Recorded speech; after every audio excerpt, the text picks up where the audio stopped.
ترکی، جس کا اب نام تبدیل کر کے ترکی رکھ دیا گیا ہے، ایک ایسا کنٹری جو کہ دو براعظموں کو آپس میں جوڑتا ہے اور اسلامی دنیا کا سب سے اعلیٰ اور ٹاپ پہ رہنے والا کنٹری ہے۔ آج ہم ترکی کے اس حیران کن 5 حقائق پر یعنی فیکٹس پہ بات کریں گے، تو آپ نے اس ویڈیو کا اینڈ تک ضرور دیکھنا ہے۔ Fact number 1، گوبیکلی ٹیپے۔ گوبیکلی ٹیپے کا مطلب ہے گوبیکلی ٹیمپل۔ گوبیکلی ٹیمپل اس دنیا کا سب سے پرانا ٹیمپل ہے، جس کو تقریباً 9000 قبل مسیح میں بنایا گیا تھا، یعنی یہ ٹیمپل 11000 سال پرانا ہے۔ یہ ٹیمپل کتنا پرانا ہے، اس کا اندازہ اس بات سے بھی لگایا جا سکتا ہے کہ جو گریٹ پیرامڈز ہیں مصر کے، یہ ٹیمپل ان سے بھی تقریباً 6500 سال پہلے بنایا گیا تھا، اور اس کو سب سے پہلے 1960 میں ڈھونڈا گیا، لیکن تب سمجھا گیا یہ کسی قسم کا کوئی قبرستان ہے، لیکن 1994 میں مکمل طور پر پتہ چل گیا یہ کسی قسم کا قبرستان نہیں ہے بلکہ ایک ٹیمپل ہے۔ Fact number 2، Istanbul. استنبول ایک ایسا شہر ہے جو کہ دو بڑے براعظموں کو یعنی ایشیا اور یورپ کو جوڑتا ہے، لیکن یہ صرف زمین کے ذریعے ہی ان دونوں کو نہیں جوڑتا، بلکہ اس کے درمیان ایک سمندری راستہ ہے جس کو بوسفورس اسٹریٹ کہتے ہیں۔ تو اس اسٹریٹ کے دونوں اطراف میں استنبول کا حصہ موجود ہے جو کہ یورپ اور ایشیا کو جوڑتا ہے۔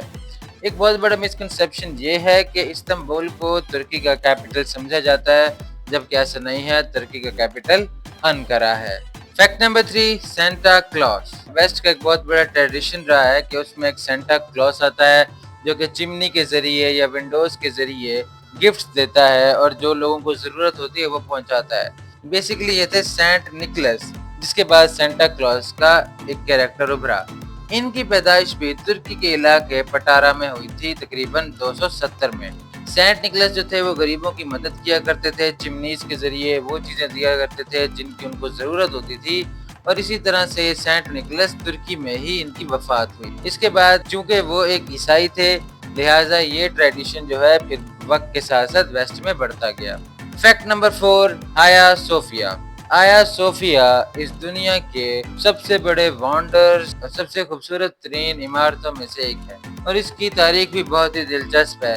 بیسیکلی اس کو بازنطینیوں نے 537 میں ایک چرچ کے طور پہ بنوایا تھا، اور اس کو بننے میں 6 سال لگے تھے، اور اس کے کافی سالوں بعد 1453 میں جب وہاں سے رومن امپائر کا خاتمہ ہوا اور آٹومن امپائر ابھری، تو انہوں نے اس چرچ کو ایک مسجد میں یعنی ماسک میں تبدیل کر دیا، اور اس کے بعد جب آٹومن امپائر بھی ختم ہو گئی اور مونارکی کا بالکل اینڈ ہو گیا ترکی میں، اور وہاں پر ڈیموکریسی شروع ہوئی، تو مصطفیٰ کمال نے 1934 میں اس کو میوزیم بنا دیا گیا، لیکن اب ریسنٹلی 2020 میں اس کو دوبارہ مسجد بنا دیا گیا۔ آیا صوفیہ دنیا کے عظیم ترین مقامات میں سے ایک ہے۔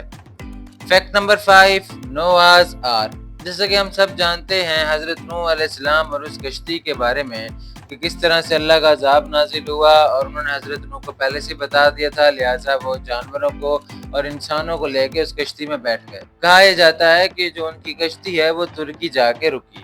بائبل کے مطابق وہ کشتی ماؤنٹ ارارات میں رکی، جبکہ قرآن کے مطابق وہ کشتی الجدی میں رکی۔